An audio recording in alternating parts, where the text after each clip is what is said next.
তোমার হিন্দু মেয়ে পছন্দ হয়েছে, ঠিক আছে। তোমার ইহুদি পছন্দ হয়েছে, হ্যাঁ ঠিক আছে।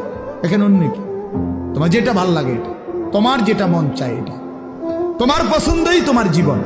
খোদার কসম, কোরআন শরীফের আয়াত আছে বাপ, সূরা আরাফের মধ্যে আল্লাহ তাআলা বলছে, এই মনের ইচ্ছা মতো যে চলে, ওয়াত্তাবা হাওয়াহু, যে তার নফসের মনের চাহিদার অনুসরণ করে, আল্লাহর বিধান, রাসূলের বিধান, কোরআনের বিধান, ইসলামের বিধান, ধর্মের বিধান কিছুই যে মানে না, কোনো ধার ধারে না, পরোয়া করে না, পাত্তা দেয় না, আল্লাহর কসম, আল্লাহ কোরআনে বলছেন ফামাসালুহু কামাসালিল কালব, ওই ব্যক্তির উদাহরণ, ওই ব্যক্তির জিন্দেগি কুকুরের মতো, কুত্তার মতো, কুত্তার মতো, কুত্তার মতো, কুত্তার মতো। ওই জিন্দেগি কুত্তার জিন্দেগি, ওই জিন্দেগি কুত্তার জিন্দেগি। আমি বললাম কোরআনের আয়াত এটা।